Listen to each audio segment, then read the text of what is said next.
지난주 메시지를 좀 정리해 보도록 하겠습니다. 지난주 메시지. 이스라엘 백성이 억압을 받아서 왕을 구한 것이 잘못된 것을 설명하기 위해서 사무엘이 설교를 하는데 자기가 불의한 일이 없다. 그래서 이제 이스라엘 역사를 통해서 이야기하는데 모세와 아론을 하나님께서 압제자로부터 구원의 내도로 리더로 세우셨다. 선택해서 세우셨다.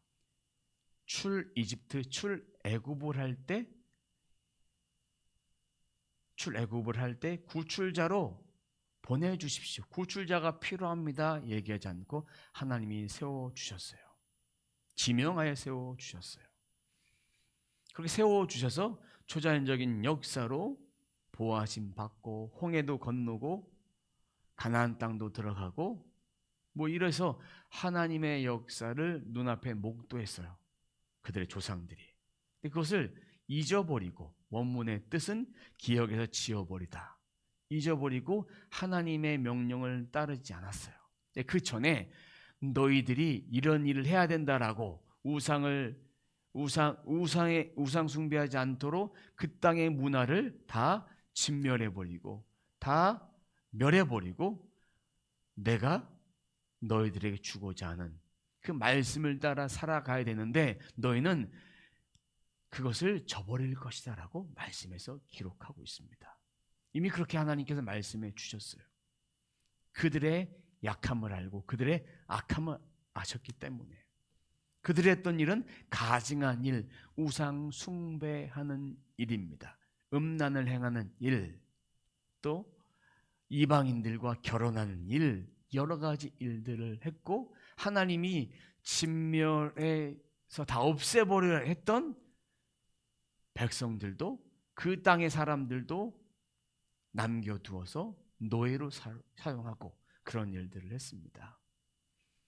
그러다 보니까 점점 하나님을 잊어버리게 돼요. 의도적으로 잊어버린 거예요. 명령에 거역했으니까. 그래서 이방에게 이스라엘을 넘겨주셨어요. 넘겨주셨다는 말을 개역성경에서는 붙이셨다. 붙이셨다는 말은 뭐냐? 팔다 내어주다라는 그런 의미가 있다고 했습니다. 노예를 시장에 팔 때 팔아버리는 거. 우리가 물건을 팔 때 팔아버리는 거. 우리가 당근에서 물건을 팔 때 팔아버리는 거. 로켓 그런 당근 비슷한 거기서 팔아버리는 거. 이런 것입니다. 내 소유권이 아니라 이제는 돈을 받고 팔아버렸으니까 내 것이 아니다. 주님이 그렇게 팔아버리신 것입니다. 또 이스라엘에 살려달라 부르짖으니까 하나님께서 구해주셨다. 사사를 보내셔서 이스라엘을 구해주셨다. 거기까지입니다. 지난주 메시지가. 그리고 12장의 메시지를 잠시 정리했고요. 12장 하반부에 중요한 메시지. 그럼에도 불구하고 너희들이 왕을 구했으니까 이제는 왕의 명령을 따라야 되는데 하나님이 왕에게 명령하시고 선지자가 왕에게 명령해서 그 하나님의 명령을 따라서 살아가야 된다. 순종해야 된다. 이 모든 것들은 하나님께 순종할 때 너희들이 형통할 것이다. 하나님께 순종할 때 축복을 받을 것이고 하나님께 순종하지 않으면 저주를 받고 멸망을 받을 것이다. 거기에 대한 확증으로 하늘에서 우레와 비와 우레를 보낼 것이다.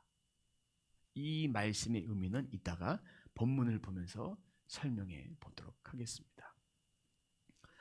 14절 말씀 보도록 하겠습니다. 14절입니다. 만일 당신들이 주님을 두려워하여 그분만을 섬기며 그분에게 순종하여 주님의 명령을 거역하지 않으면 당신들이나 당신들을 다스리는 왕이 다 같이 주 하나님을 따라 산다면 모든 일이 잘 될 것입니다. 이 본문 보면 누가 그 말씀에 순종해야 됩니까? 백성들, 왕. 다 같이 순종해야 된다. 모든 백성이 순종해야 된다고 오늘 말씀에서 본문에서 이야기해 주고 있습니다. 14절 상반절에 보니까 만일 가정법을 쓰고 있습니다. 만약에 이렇게 하면 하나님께서 복을 더해 주실 것이다. 순종하면 형통할 것이다. 한 사람만 순종한다고 되는 것이 아닙니다. 그리고 14절에 보니까 두려워하여란 말은요, 개정개혁 성경에 보면 경외하여라고 되어 있습니다. 경외하며, 하나님을 공포의 대상이 아니라 거룩한 분, 높으신 분, 무소부재하신 분, 이 하나님을 높여 올려드리는 경배로서 주님을 두려워해야 된다. 주님은 천지의 창조주가 되시기 때문에 그분을 두려워해야 된다. 우리에게 벌을 주시고 순종하면 축복을 주시고 순종치 않으면 벌을 주시니까 그것 때문에 두려워해야 될 분이 아니다 라는 것입니다. 그 이름 자체가 높임을 받으실 분이다. 우리가 하나님께 예배드리는 것도 하나님이 높임을 받으시기 때문에 하나님께 예배를 드리는 것이다. 여기 이 말씀 보면 또 섬기다라고 되어 있습니다. 섬기다는 히브리어로 아바다라고 합니다. 아바드는 종인데, 종이 상전에게 봉사할 때 이유가 없어요. 노예가 상전에게 봉사할 때 이유가 없어요. 노예는, 아바드는 주인 거예요. 이렇게 잘한다고 주인이 칭찬도 해줄 수 있지만 당연한 거예요. 즉 하나님 말씀에 순종하는 것은, 순종한 삶을 살기로 작정하고 그렇게 순종하는 것은 백성으로서, 하나님의 자녀로서 당연한 일이다. 당연한 일이다. 당연한 일입니다. 근데 여기서 하나님을 경외하는 것은 미완료 시제를 썼어요. 경외하며 섬기는 미완료 시제로 썼다는 얘기는 뭐냐? 주님 오실 때까지 내가 이 말씀을 언제나 계속 내가 살아있을 동안에 섬기고 경외하고 순종해야 된다. 내가 그렇게 지음받은 존재라는 것을 오늘 말씀에서 보여주고 있습니다. 백성과 왕이 이 말씀을 따라 받아야 된다. 그럼 이들이 이렇게 했다는 것이 아니라 만일 이렇게 한다면 하나님께서 복을 주신다. 이스라엘 역사를 보면 왕이 우상 숭배하고 왕이 잘못해서 하나님이 벌 주시고 그 왕을 내려버리고 또 이스라엘 백성이 고통당하고 죽음을 당하고 또 외세 침입을 당하고, 이게 왕이 잘못해서, 왕이 하나님 말씀을 순종하지 않아서 백성이 그렇게 죄를 지은 경우도 있습니다. 열왕기, 역대 이 말씀에 보면 이렇게 되어 있습니다. 백성이 또 그런 잔재, 선대왕이 했던 그 잔재들이 남아 있어서 그 잔재들로 말미암아 백성들이 여전히 죄를 짓는 경우도 있습니다. 사울도 마찬가지로 하나님 말씀에 순종하지 않아서 하나님이 버리시니까 악한 영이 들어갔어요.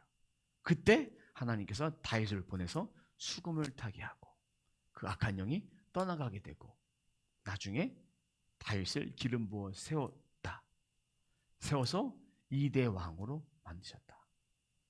근데 3대 왕 때 솔로몬 외세의 정치에 나라를 부강하기 위해서 애굽에서 이방 여인과 결혼하게 돼서 결국 하나님께서 여자를 많이 두지 말고 이 말씀에 대해서 불순종하고 이방 나라와 하나님 거룩한 백성이 통혼을 함을 통해서 하나님 믿지 않고 결국은 다윗의 언약처럼 솔로몬 되는 가만 보호하시다가 솔로몬의 아들 때부터 나라가 분열왕국으로 시작이 됩니다. 다 깨져버려요. 하나님 말씀에 순종하지 않으니까. 하나님 말씀에 순종하지 않으면 불통이라는 것을 이스라엘 역사를 통해서 보여주고 있는 것입니다.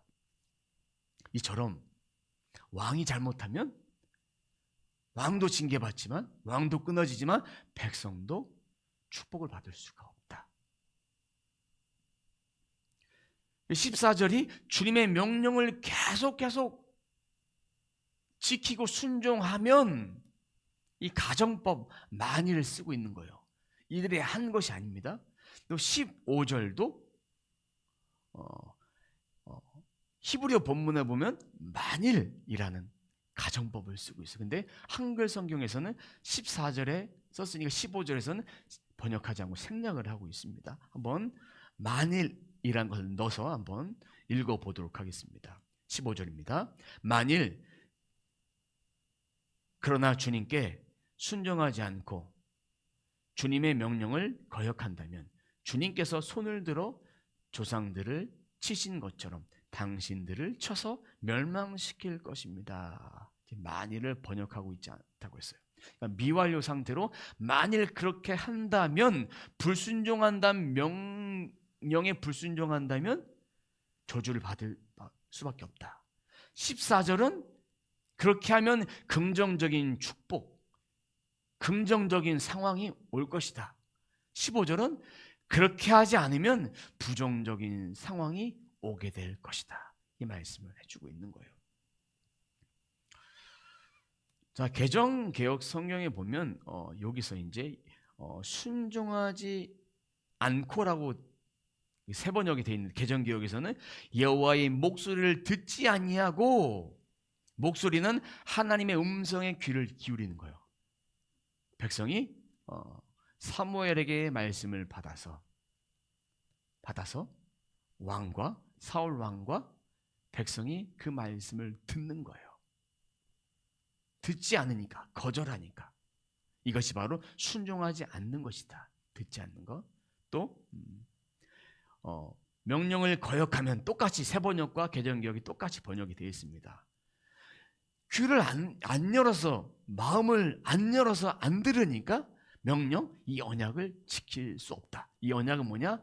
우상 숭배하지 않고 하나님의 명령을 끝까지 순종하고 따라야 된다라는, 너희는 내 명령에 순종해야 된다는 그 언약. 듣지 않으면 언약이 파기된다. 여기까지 이해되셨죠? 그래서 이스라엘 백성은 하나님의 명령을 이제 거역하게 돼요. 거역하고 또 순종하고, 거역하고 순종하고, 이런 반복되는 과정을 겪게 됩니다. 그러면서 이 두 가지 예를 들어주면서 이제 사무엘이 건기, 비가 오지 않는 그때에 하늘에서 우레, 천둥과 비를 내리면서 하나님의 말씀이 사실이다, 너희들이 범죄한 게 사실이라는 것을 하나님께서 확증해 주시는 그런 초자연적인 자연의 역사를 베풀어 주심을 통해서 그걸 보고 우리가 죄를 지었습니다라고 고백을 합니다. 그러면서 19절에 그것을 보고 어떻게 이야기하냐? 우리를 죽지 않게 해 주십시오. 죽지 않게 기도해 주십시오. 라고 얘기해요.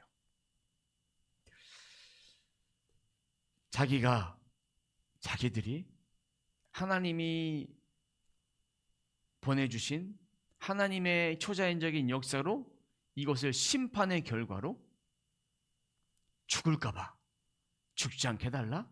두 번째는 이 건기에는 추수식입니다. 밀도 추수하는 시기인데 추수하지 못하고 이것이 다 폭우로, 우리나라의 그 장마처럼 만약에 장마 시기에 추수를 한다 그러면 이것이 다 떠내려 간다면 먹고 살 게 없어요. 그래서 우리를 죽지 않게 해주십시오. 우리를 구해 주십시오. 비를 멈춰 주십시오. 이 심판을 멈춰 주십시오. 그러면서 19절 하반절 말씀 보도록 하겠습니다.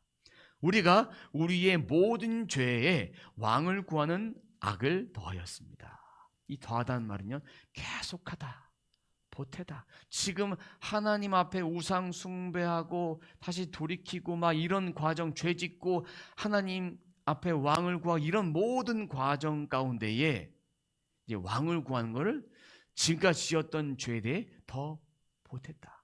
지금 우리가 죄를 짓고 있는데도 불구하고 거기에 대해 죄를 더해서 지었다. 더해서 졌다. 19절 하반절 다시 한번 읽어봅니다. 우리가 우리의 모든 죄에 왕을 구하는 악을 더하였습니다. 여기 이 하반절 말씀에 히브리 한 단어를 한글 성경에서는 번역하지 않는 것이 있습니다. 라누란 단어, 우리를 위하여. 그러니까 이걸 넣어서 한번 번역을 해보면 우리가 우리의 모든 죄에 우리를 위하여 왕을 구하는 악을 더하였습니다. 우리를 위해서 왕을 구했다. 이 라누라는 히브리어 단어를 번역하고 있지 않아요. 개역 성경 찾아봤고 개정 개역, 세번역, 쉬운 성경, 우리말 성경, 현대인 성경, 현대어 성경 다 찾아봤는데 없어요. 한글 성경에서는 흠전역 성경과 영어 성경에서는 우리를 위하여 포가 들어가 있습니다. 라누, 히브리라는 이 라누가 빠져 있어요. 이거를 번역하면 우리를 위해서 왕을 구했구나 이 단어가 있으면 우리가 이해하기 쉽다라는 그런 개념이 아니라 히브리어 단어의 한 단어를 뺐다는 것, 그것이 중요합니다. 원문의 의미가 그대로 표현되지 않았다는 것을 제가 이야기하는 것입니다. 우리를 위하여 왕을 구하는 악을 더했다.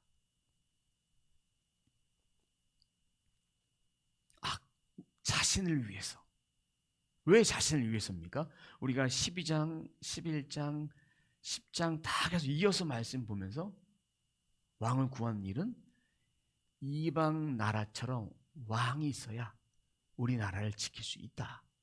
근데 이스라엘 역사를 보면 왕이 지킨 것이 아니라 사사시대도 하나님께 회개하고 하나님께 돌아오니까 하나님이 건져주시고 또 블레셋 사람들을 10장인가 9장인가 거기에서도 구해주셨을 때 하나님께 회개했을 때 블레셋 사람들을 다 없애버리시고 다 흩어져 버리게 두 손 들어 다 진멸해버리시고 하나님께서 완승하셨던 그 역사를 그들은 까먹고 있는 거예요. 그러니까 그것이 죄에 죄를 더하는 행동이 아닙니까? 죄를 더하는 행동이 될 수밖에 없는 거예요. 이제 사무엘은 이렇게 얘기하면서 이 징조까지 보여주면서 그 다음에 한 일은 너희들이 하나님을 선택하느냐 하나님이 아닌 다른 것을 선택하느냐 순종하냐 불순종하느냐 불순종하면 이렇게 하나님이 너희를 저버릴 것이다. 하지만 하나님께 순종하고 돌이키면 하나님 너희를 축복해 주실 것이다. 이러한 죄를 지었던 것이 맞다. 너희들 맞으니까 회개해라. 기회를 주시는 거예요. 이제부터 돌아오면 주님이 너희들을 감싸 안아 주실 것이다. 그런데 조심할 것은 헛된 것을 따르지 마라. 왜요? 이스라엘 백성은 헛된 것을 계속 따랐어요. 외세에 침입당하고 그들이 섬기는 신도 섬기고 하나님도 섬기고 이 우상 숭배를 한 거예요. 우리가 이 마음 가운데 하나님도 섬기고 우상도 섬기고 하나님도 섬기고 하나님 신뢰하지 못 다른 것도 더 겸하여 생각하고 이러한 행동들을 우리는 여전히 하고 있는 거예요. 우리와 마찬가지로 이들도 그런 행동을 하고 있다. 헛된 것을 섬기지 마라. 21절 말씀 함께 읽어보도록 하겠습니다. 도움을 주지도 못하고 구원하지도 못하는 쓸데없는 우상에게 반하여 그것을 따르는 일이 없도록 하십시오. 그것은 헛된 것입니다. 이 우상은 개정 성경에 보면 헛된 것이다. 헛된 것을 히브리어로 토후라고 합니다. 토는 뭐냐? 텅 비다 공허하다. 텅 비다 공허하다. 하나님을 버리고 하나님이 기뻐하지 않는 거 하지 마라. 구원도 못하고 쓸데도 없는 그것이 우상이에요. 헛된 것이에요. 돼지머리에 절한다고 축복이 있겠습니까? 그리고 우리가 뭔가 수호신을 갖고 있는다고, 부적을 갖고 있는다고, 하나님 믿지 않으면서 십자가를 차고 있다고, 또 뭐가 있을까요? 또 뭐 보험을 들어놓는다고. 이 보험은 우리가 아플 때 대비하는 그런 보험의 의미가 아니라 하나님을 보험처럼, 내가 이렇게 안 되면 하나님께 기도하면 되겠지. 하나님은 보험으로 생각하지 마세요. 하나님은 생명의 주관자다. 높임을 받으실 뿐이다. 하나님을 경외하며 하나님을 찬양하며 예배할 자가 우리다. 우리가 그렇게 지음을 받았다. 그러니까 이스라엘 백성에게 더 이상 그런 헛된 짓 하지 마라. 돌멩이한테 절하지 마라. 나무 쪼가리한테 절하지 마라. 아무것도 아니다. 하나님을 따른다면 아름답고 선한 길로 인도될 것이다. 하나님만 참 구주가 되신다는 것을 사무엘은 이스라엘 백성들에게 설교를 통해서, 마지막 고별 설교를 통해서 그들에게 전달하고 있습니다. 25절 말씀입니다. 만일 당신들이 여전히 악한 행동을 한다면 당신들도 망하고 왕도 망할 것입니다. 하나님의 언약을 따르지 않으면 망한다. 당신도. 여기서 말하는 당신도는 백성의 지도자들, 당신네도 망하고 당신네들 밑에 있는 백성도 다 망하고 왕도 망할 것이다. 이런 악한 행동, 언약이 끊어지는 거니까 영원한 언약 안에서 우리는 말씀을 따라가고 하나님이 주신 그 생명의 길을 따라가야 됩니다. 이 땅에서도 하나님은 만일 네가 나에게 순종하면, 만일 네가 나에게 순종하지 않으면 두 가지 길들을 보여주시고, 두 가지 길을 보여주셨다는 것은 뭐냐면, 너 이렇게 할 수 있고 이렇게 할 수 있다. 나를 선택할 수 있고 나를 선택할 수 있고 세상을 선택할 수 있다. 이걸 보여주기 위함이 아니에요. 축복의 길을 선택해야 된다. 나를 선택해야 된다. 이것을 말씀해 주기 위해서 한 가지를 더 보여주신 거예요. 거역하면 이렇게 된다. 이걸 보여주시려고. 거역하면. 인생의 승리는 언약의 길을 따르는 거예요. 인생에 패배하지 않는 길은 언약을 따르는 길이고, 그럼 패배하는 길은 뭘까요? 언약을 따르지 않는 길이에요. 인생에 승리하는 법, 축복을 받는 법, 저주가 끊어지는 법이 바로 하나님의 언약을 따르면 저주가 끊어진다. 우리는 어떠한 인생을 살아가기 원하십니까? 축복된 길, 그 길로 걸어가기 원하십니까? 형통된 길, 그 길을 따라가기 원하십니까? 저주의 길, 불통의 길, 멸망의 길을 따르기 원하십니까? 하나님은 축복의 길을 가도록 우리들에게 두 길을 주신 거예요. 두 길. 선택의 개념이 아닙니다. 하나님을 우리가 선택한 것이 아니라 우리가 하나님께 선택을 받았다. 택함을 받았다. 인도함을 받았다. 이 자리에 앉아 있는 것도, 이 시간 함께 예배하는 것도 하나님의 무한하신 선택을 우리가 받은 거예요. 그것이 축복입니다. 우리 삶에 예수로 인해 저주는 파쇄되고 날마다 축복을 받고 축복된 길을 걸어갈 것을 우리는 결단해야 됩니다. 영원히 하나님만 섬기겠습니다. 영원히 세상의 길에서 돌이키겠습니다. 이 언제까지나 그 언약을 지키라는, 끝까지 언약을 지키라, 처음부터 끝까지 언약을 지키라 말씀하신 주님의 말씀을 마음에 담아 두십시오. 생각을 새롭게 하십시오. 나는 저주받은 백성이 아니라 나는 축복받은 백성이다. 축복받은 백성으로 하나님의 말씀을 따르는 것은 내가 해야 될 선택이다. 이 생각을 바꾸세요. 내가 이것도 선택할 수 있고 저도 선택할 수 있는 것이 아니라 나는 선택받은 자로서 하나님을 선택하도록 지음받았다. 이것이 진리예요. 진리를 가지고 진리를 생각하고 판단하는 것이 아닌 진리 안으로 내 몸을, 내 마음을, 내 영혼육을 맡기라는 거예요. 이 큰 차이가 있습니다. 큰 차이가 있어요. 우리 삶에 예수님이 계시니까 이걸 할 수 있는 거예요. 예수님이 계시지 않으면 이것을 할 수 없는 거예요. 저주는 끊어졌다. 죄의 영향력 끊어졌다.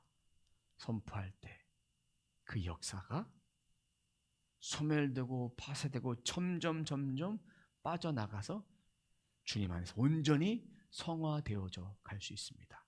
우리의 마음이 성화되어져 가는 거예요. 우리 삶이 성화되어져 가는 거예요. 우리의 영은 성화, 부족함 이런 게 없어요. 완전하신 그 말씀이 우리 영에 주셨으니까 이 영을 받은 자로서 우리는 그 말씀을 마음속에 생각하고 고백하고 이렇게 바꿔가면서 정말 우리가 축복받은 존재임을 확인하고 그분을 높이고 그분을 찬양하고. 근데 우리가 연약함이 있습니다. 어떤 연약함이냐면 이렇게 고백을 했는데 우리 삶에 바뀐 것이 아무것도 없어요. 삶의 변화는 영에서부터 일어납니다. 그리고 그 변화가 점점 믿어질 때 이것이 삶으로 흘러나옵니다. 뭐냐? 간단한 여러분들이 다 경험했던 원리를 한 가지 이야기할게요. 여러분이 어떤 사람을 바라볼 때 이 사람이 진짜 싫어. 때려 죽여도 싫어. 보기도 싫어. 근데 마음을 바꿔보십시오. 그럼 이 사람이 점점 긍휼한 마음을 먹게 되고 이 사람이 좋아지고 이 사람을 위해서 기도해 주고 싶고 그런 마음이 생겨요. 또 문제를 바라볼 때도 문제만 바라보면 힘든데 문제가 아닌 그 속에 역사하신 하나님을 감사하고 찬양하면 이 문제가 점점 다른 각도로 보이고 문제가 풀려지는 역사가 있습니다. 통장의 잔고도 점점 비어가요. 그러면 생각을 바꿔야죠. 하나님 저에게 일할 수 있는 일터를 주셔서 또 초자연적인 공급을 주셨는데 주님 저에게 채워주시려고 이렇게 더 채워주시면 또 내가 받은 만큼도 흘려보내고 또 쓰고 뭐 이런 영적인 원리 심겨지고 하늘나라의 원리 30배, 60배, 100배, 만배 이르는 이런 영적 원리를 바라보면 내가 먼저 바뀌어야 될 것은 마음이다. 환경이 먼저 바뀌는 것이 아니다. 마음에 하나님 말씀이 심어지고 그러면서 변화가 일어나면 내 삶에도 점점 그것이 바뀌어진다. 그랬을 때 열매가 맺혀진다. 땅에 씨앗을 심었을 때도 눈에 보일 때는 아무런 변화가 없어요. 근데 땅에서 씨앗이 점점 자라가요. 자라가면서 열매를 맺어지고 이파리가 나올 때에 눈에 보일 때 이파리가 나왔네? 점점 자라가네? 볼 수 있는 것처럼 우리의 마음에도 그렇게 점점 되어야 된다. 그것은 주의 말씀을 통해서 우리가 축복받았음을 기억하고 고백하고 믿을 때 축복이 점점 우리 안에서 확장되어진 게 이제 우리의 물질 세계 가운데에 풀어진다. 그것이 바로 저주가 축복으로 바뀌는 삶. 저주는 끊어지고 축복이 되었고 예수로 말미암아 그렇게 되었다는 사실을 우리가 고백한다면 우리는 새로운 피조물로서 삶을 매일매일 살아가게 됩니다. 우리 삶의 저주는 예수의 이름으로 명령하노니 파쇄되었다. 내 삶에 예수로 말미암아 축복받았음을 날마다 감사하며 내 삶이 선한 길을 걸어감을 감사하십시오. 그렇게 고백하는 저와 여러분의 삶이 되시길 주님의 이름으로 축원합니다.